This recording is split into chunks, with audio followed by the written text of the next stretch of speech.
All right, y'all, welcome back to the show. It's Anti-War Radio, Chaos, 95.9 FM in Austin, Texas. I'm happy to welcome Philip Giraldi back to the show.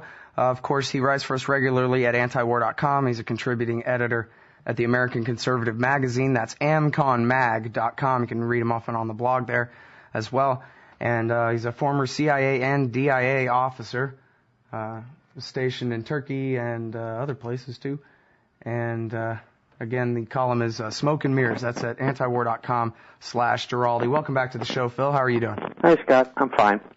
All right, now, if I remember right, it was the August 1st issue of the American Conservative magazine back in 2005 that had a deep background.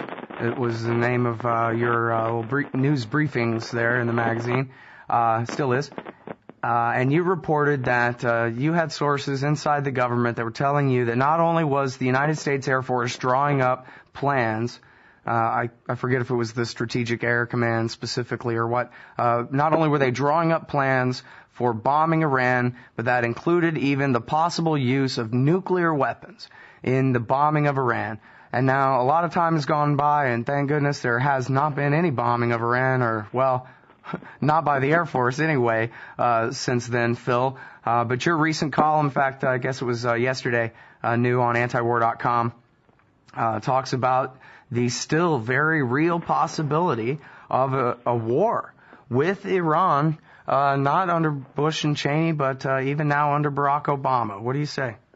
Well, I just find it peculiar that the United States is not in any good position to be fighting anyone, given the state of our economy and the fact that we're bogged down in two ongoing wars. Yet, if you follow the media with any care at all, it seems to be pretty obvious that there are a lot of forces in the United States, most particularly in Congress and the media, that are pushing for another war, another preemptive war against Iran to effectively disarm Iran. Well, and geez, there's so many different ways we can go with this. Well, let me start with the most important here. To your understanding, does this still include the possibility of actually nuking them, Phil? Well, I never really said that they were going to nuke Iran. All I said that originally back 4 years ago was that they were preparing contingency plans because the U.S. government had, or the Pentagon had, information indicating that the Iranian, some of their nuclear sites were quite likely so far underground and shielded with layers and layers of concrete and steel that they couldn't be attacked or couldn't be destroyed using conventional weapons.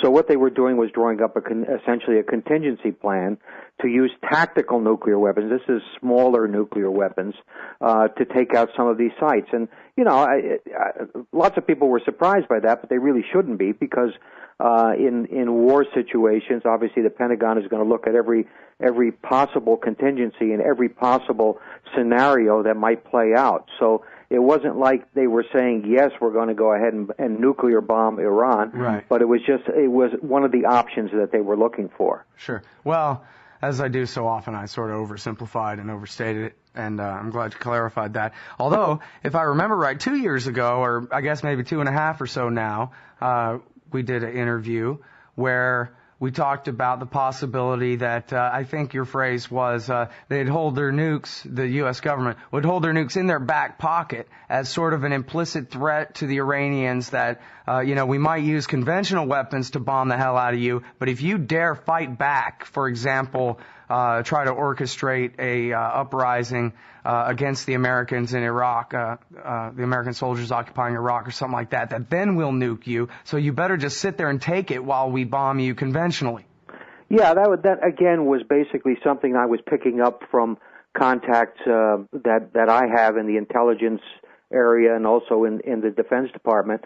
People who were saying, yes, of course. I mean, obviously, if you're getting in a war-fighting situation, all options will be on the table. And if the Iranians were so bold as to create an impossible situation for our soldiers in Iraq, which they could do probably easily enough, we would always have that implicit threat that if it went too far and if too many of our soldiers were in harm's way, in danger, then the nuclear option might be something that the United States might consider. Again, that's kind of a sensible conclusion. If you go to war, terrible things happen. and suddenly things that are you would never consider are on the table, and they're things that are being considered. And I think that's the danger of the current situation in the Persian Gulf, in that we have a situation which is not exactly escalating wildly, but nevertheless there's always a constant edge to it, and there's always the constant danger that there will be an incident that will escalate.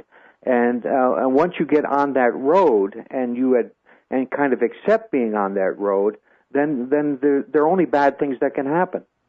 Wow.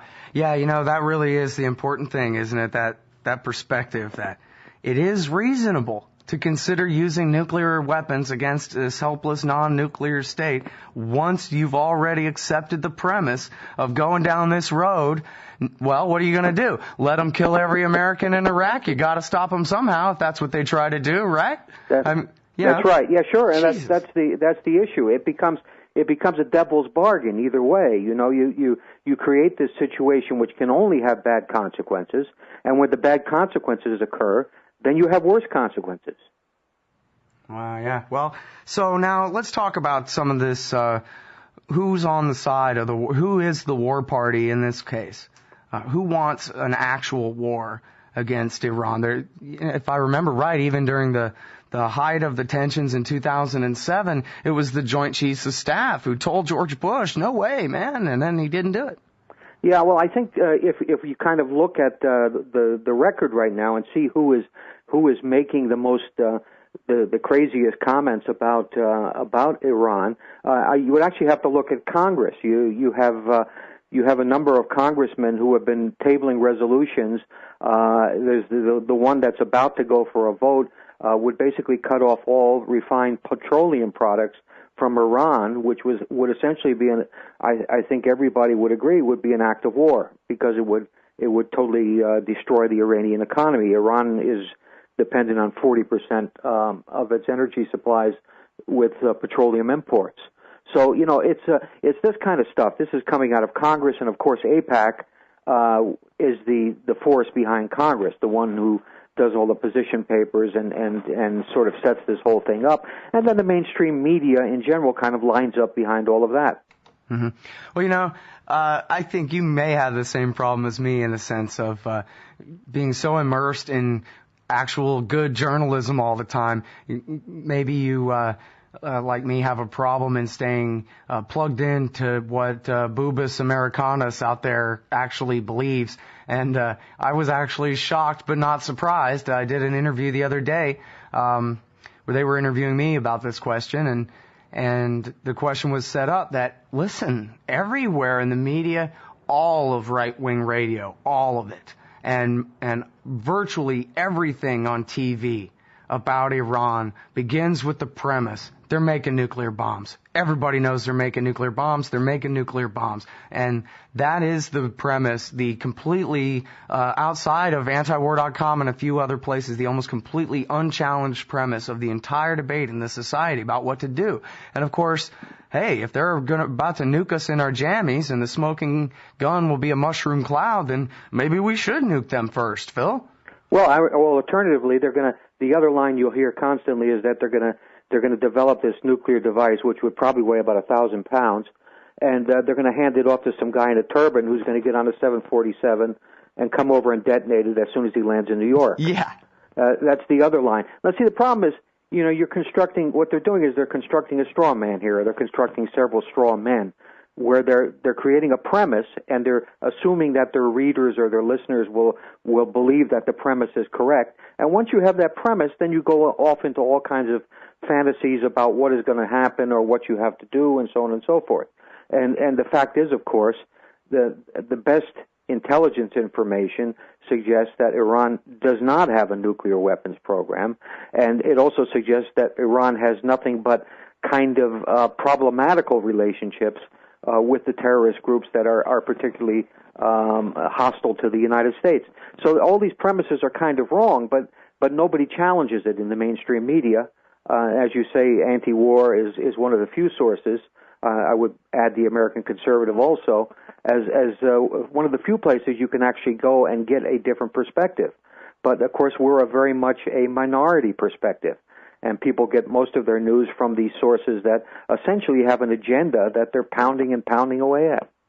Mm-hmm. Well, and this, of course, cuts straight to the role of the Israel lobby in this, but a major part of the war party narrative for years now, Phil, has been that Iran, rather than being a ready-made ally for the United States, if our real goal is fighting al-Qaeda, is the mother of all terrorism in the world. And so all the terrorist groups in the world are really just one big terror group, and Iran is at the heart of all of it. And so now we're at a place where our intelligence agencies are actually backing Khalid Sheikh Mohammed, his former terrorist group, Jandala, in Pakistan and in Iran.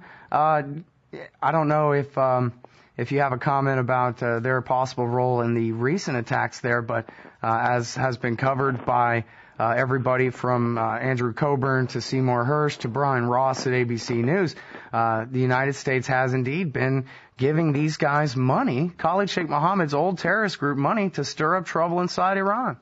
Yeah, there's no question but that's going on. The United States, Britain, and Israel are their intelligence services are all actively involved in stirring up unrest inside Iran with various groups. And indeed, one of these groups is Jandala, which 5 years ago would have been a terrorist group on our proscribed list. And now suddenly it's an asset for us to be using to create unrest in Iran. For what purpose, I don't know. Do they seriously think that they're going to overthrow the government there? This whole thing is crazy. Well, and maybe it's not crazy at all. As we've talked about over and over again in the sense of 9/11 and all these things, with terrorism, the action is in the reaction. And so you could see why, as we've discussed, I think, before on this show, if the moderates in Iran are the enemy because they make it harder to justify regime change, then what better way to marginalize those in Iran who would rather have rapprochement with the United States and a cooling off with the United States than blowing things up and letting everybody know that the CIA is behind it? Why else would you tell Brian Ross in the first place? Yeah, well, that's the point, isn't it? I mean, the thing is, the more you destabilize or try to destabilize the Iranian government, the stronger you make it, because the average Iranian will see that he's being attacked by outside forces. So this is a perfectly normal reaction, and it does indeed make it look like the people who are reformers are working with the enemy. So it's a nonsensical policy, and I would have liked to have seen Barack Obama repudiate this kind of nonsense, but of course he hasn't, and that's kind of scary. Yeah. My favorite BBC headline of the last few years, Phil, was Ayman al-Zawahiri in a video interview with a Pakistani journalist went on and on denouncing Iran for being behind all the 9/11 conspiracy theories that blame Israel for it, and they're trying to steal our glory because they don't want you to believe that Sunnis can fight with vengeance against the great Satan, and we can too, and going on and on and on, blaming the Ayatollah Khomeini for all these goofballs. Yeah, well, the problem is that there's a lot of confusion out there over how, there's kind of a concept in the American media that there's some kind of monolithic Muslim enemy out there. And of course that anybody who's looked at the issue, people like Colonel Pat Lang and others, understand perfectly well that these groups are broken up into subgroups and subgroups of subgroups, and they have different agendas and they have different ways of pursuing their objectives. And anyone who tries to see this in unitary terms and wants to see some major evil force behind all the terrorism in the world is delusional. Yeah. Well, along those lines, I bet you have some wise things to say about what happened at Fort Hood, Phil. Well, I must admit I'm somewhat conflicted about Fort Hood, having been a soldier myself and been in a kind of a war situation during Vietnam. And I really empathize for the situation that soldiers who are fighting in a war that they don't support philosophically or politically, what kind of dilemma they find themselves in. I have to believe, of course, that Major Nadal was unbalanced mentally, because no one goes to the extreme that he did to protest. There were other ways he could have done it. He could have refused service. He could have gone to jail. But there were other ways to deal with the dilemma, and I have to believe that. And I do believe there is certainly a Muslim element in that his very strong religious beliefs drove to a certain extent what he did. They might have been the dominant factor, but this is still one of those stories where there's so much about what happened and how it happened and what the background of it is that we don't know yet, that it probably is a little bit early to be making judgments. Okay, well, I think this is always valuable to attack the left from the left and the right from the right. And you know, for people who aren't familiar with you, you're clearly no hippie.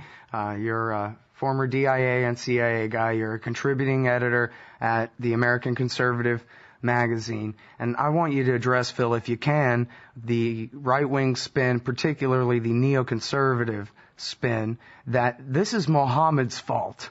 This is why this keeps happening. It's because of Islam. And don't you see, it really is one big terrorist group with one big evil force behind it. That terrible enemy religion. Well, you know, I would point out to them that, you know, they're making their case based on one incident in all these years. And there have been many other incidents involving shooters all over the United States in various situations, most of the others being Christian. So the religious element is there, and just as the religious sentiments of someone who shoots an abortion doctor certainly play a role. But the point is, you know, it's too easy to jump to the wrong conclusion. Senator Joe Lieberman has been leaping on this and saying that this is Islamic extremism and it's terrorism. Well, you know, sure, that's a facile way of analyzing a complex situation, and Lieberman has an agenda. He's trying to marginalize Muslims in general. He's trying to create a sense that Muslims are a threat to the United States in general. That's not a view I share. I've known too many Muslims. I've lived in Muslim countries. The reality of the Muslim religion and how it relates to many people who call themselves Muslims is a lot more complicated than Joe Lieberman will ever understand. Well, good, because that's, you know, pretty much what I think too, and I just hate to see, and I did, somehow I forget, maybe some liberal blogger had collected the links for me. Can't remember having the guts to really go through and surf, but I did see some of these right-wing blogs, you know, in the Michelle Malkin end of the internet, where, aha, see, this proves we were right all along about whatever goofy, terrible thing it is that they're trying to indict 1 billion people on Earth of being a part of. And somebody's got to tell them that they're wrong, and I don't think hippies telling them they're wrong works well. It's got to be people like you telling them, hey, come on now, there's a difference between this, that, and the other thing, and let's discriminate here and make sure that we say it accurately and understand exactly what it is we're dealing with, rather than just going along with a bunch of propaganda to justify more war against Iran, against Somalis, against whoever. And it creates a fundamental dilemma for our democracy if you pursue this the way Lieberman would pursue it, because you know there are 6 million Muslims in the United States. The vast majority of those Muslims are peaceful, hardworking people, and there are 10,000 Muslims in the armed forces. I mean, do you marginalize these people? Do you create a situation where you're saying no, we don't trust you? That ain't going to work.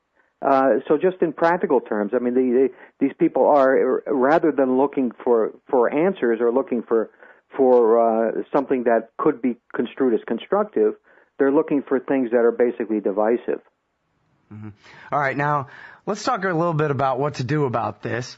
Your article before last at antiwar.com/Giraldi is called A Manifesto for X Street. And we've got about 9 minutes here. So what is this, the new Anti-Imperialist League? Well, actually, it's kind of the new National Interest Foreign Policy League, I think. It's not really, what I'm proposing is not really dramatically different than some of the stuff that Ron Paul has been coming out with, you know, in terms of return to constitutional norms and a return to war as being an exceptional state for the United States, not the normal state. But basically, what I was just arguing was that, look, we have lobbies like AIPAC representing Israel's interests. We have lobbies like J Street, the newer Israeli lobby, but nevertheless representing Israel's interests. We have Turkish lobbies. We have Greek lobbies. We have Armenian lobbies. How about finally, since the U.S. Congress is not doing what it should be doing and representing the U.S. national interest, how about a foreign policy lobby that pushes for the American national interest and for the interests of the American citizens? And so I laid out kind of a manifesto about a number of things that a group like that might well have as policies. Well, and of course, your list of what ought to be done and what you define as the national interest is a very kind of particular thing. Obviously, it's a lot like what I would agree with, but I kind of flinch at the term national interest because ultimately that means, hey, if we feel like killing a bunch of foreigners for whatever we call our national interest, then we can. I mean, is that too general of a term? Well, it's kind of a specific term. I think that for me, national interest means that essentially your policy is guided ultimately by those issues which are life and death issues. If you have a life and death issue, a national interest, you have to do whatever that issue requires. Okay? And that could mean going to war. But the fact is that we have kind of destroyed the process by fighting a number of wars in which there was no national interest, and we have basically broken our Constitution because our Constitution requires that when U.S. soldiers are fighting overseas, there be a declaration of war after a full debate and so on and so forth. And none of this has taken place. So basically, when I say national interest, I'm really saying, no, we're setting the bar a lot higher in terms of when we get involved in wars and when we get involved in international interaction. We're not making it lower. We're just saying that it really has to be a vital concern of the United States before we commit soldiers and before we get involved with situations with foreigners. Yeah. Well, and if you think about it, the actual program, the way it works in the sense of AIPAC or the AARP or the NRA or whatever, basically the way it works is we'll donate to your campaign as long as you vote how we like. And if you don't, we'll donate to the guy who's running against you. And I guess in the sense of J Street, I've heard it said that, or written, I guess I've read it written before, that if a congressperson wants to cross AIPAC and say, no, I don't want to put a blockade on Iran, then they need somewhere else to go, and they need to know that J Street will still have their back if they want to take a peace-type position. That's basically what we would, the X Street lobby would have to do, which I'll say I want to join. All right, well, we can have people send in contributions to your post box there. Oh, yeah. Yeah, make me the treasurer. That's a great idea. Yeah. But, the whole point is that there are so many things that the United States is doing now that just are not justified in terms of, making the United States a stronger and a better place and helping the American citizens to have better and more productive lives. It's just not happening. And I'm focusing on foreign policy, what my intention would be is to get us out of these things that are things we can get out of. Things like fixing the healthcare system and other things like that are a lot more complicated, and they have a lot of domestic issues that get tied up in them, and so on and so forth. But foreign policy issues are foreign policy. They're away from us. And these are issues that can be fixed. We can say, look, no more wars in Afghanistan, no more wars in Iraq, no more war against Iran. We can say we're not going to get involved where foreign lobbyists can basically bribe our congressmen and manipulate our Congress to do various things. These are things we can walk away from, and so I think that maybe the focus on foreign policy is not a bad thing. Yeah, absolutely, because there is a lot of common ground on the left and the right with the moderate libertarian center that just want peace, that want our troops home from Korea and Japan and the rest of it. Let's just call all this off. Hey, it's $1 trillion a year. If you can't get through to a conservative with a number like that, I don't know what. Come on, y'all. We can agree, and I absolutely agree with that. Just, gay marriage and socialized health care and all these other things, groups, from whichever point of view you take on them, whether a right-wing or left-wing view on any of those issues, let's just hold off on the culture war for a while until we can get, our modern anti-imperialist league together with the best of the left and the right to just, as you say, just leave it. We don't need all this. We can just leave it, and we won't even notice except for how much richer we are and how many fewer enemies we have. That's exactly the way I look at it, and as you correctly point out, this is not a right wing or left wing issue. This is a national issue. This is something every American should understand and should be able to support if it's presented right. And I think the problem is that what was somebody once said that when you go to war, the first victim of the war is truth. And I think that's the problem. We've been in kind of a war economy and in a war political situation for 8 years now, and nobody really, from following the mainstream media, really knows what's going on anymore.